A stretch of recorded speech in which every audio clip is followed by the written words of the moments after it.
Hello and welcome to GRVextra's preview of the only Group Straight race. It's the 2014 Line Quality Products Healesville Cup at Group 2 level. I'm joined by Simone Fisher to preview the race, and Simone, it's straight track racing at its finest. Certainly is, James, in Healesville. What a terrific place to take the family, take them out for brunch, go to the wineries and then come about 1 o'clock trackside to see 8 terrific greyhounds hoping to take over $40,000 in the first prize, but plenty happening on course too, James. Yes, indeed. Just shy of $44,000 to the winner of the race, and as well as that, your chance to win up to $2,000 cash for being on track. So let's take a look at the box draw for the Healesville Cup, starting with 1, Nick Nat Nui. Looks like he needs a little bit more room. He used plenty of the track early on in his race last week, but does have early pace. Yes, greyhound number 2 being Paul Licking. Well, he's just becoming a greyhound that's in just about every country cup. He's drawn box 2. I think I'd prefer him out wide based on his heat run last week. Transcend Time, jumping from box 3, was a finalist in the Traralgon Cup. Did have a lot of pressure down the straight. He did by Maat's entity, but he kicked hard to win that one. Greyhound number 4, Warcard, of course, the Warragul Cup winner. He's in tremendous form, an outstanding heat win last week. Zulu Zircon from box 5, an impressive start, an impressive first up at Healesville for Jason Thompson. The most inexperienced in the field, but box 5 might be a challenge. Yeah, I think he does like to find the inside as well. Greyhound number 6 being Vapor Ash. Well, he deserves his spot here. He's been a consistent campaigner for a long while, but he is going to find this tougher.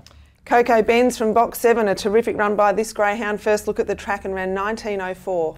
19.04 off a staggering 6.41 first split, which is 2.5 lengths quicker than Paul Licking. We'll touch on that later. Greyhound number 8 being Frosty JJ. I think he has drawn to perfection out there in box number 8. Well, James, Warcard took out the Warragul Cup recently, and jumping from box 5, we didn't have him in our selections. No. But let's take a look at his heat win, because he really deserves a spot in this final, and getting these races under his belt and together and being injury free, he will be a hard greyhound to beat. Sure, I think we won't be leaving him out this time. As we see here, jumping from box 8, Warcard was being hassled by Meditate for the first 100 or 200 metres. Once he broke clear of the former New South Wales sprinter, he left Contro Cap, who we see here from box 1, coming through on the inside standing. It was an outstanding win.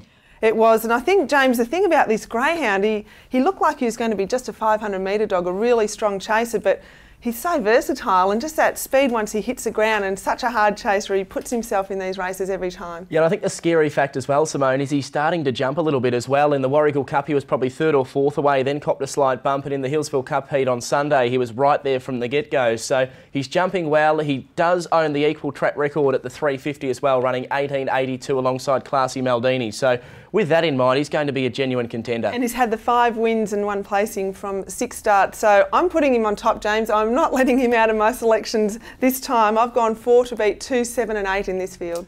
Well, I think at Healesville as well, Simone, boxes don't tend to matter as much up the straight, and I sometimes prefer greyhounds drawn the centre of the track, because the inside greyhounds sometimes become crowded and the outside come across too hard, that sometimes if you're somewhere in the centre you get that clear run. But I'm going 8 on top, Frosty JJ. I think he's drawn to perfection out there. He's the only greyhound that I can see getting a clear, unimpeded run from the get-go. And I think in these important races, the top-line races, that's what you need. I'm going 8 on top, Frosty JJ, to beat 4, Warcard.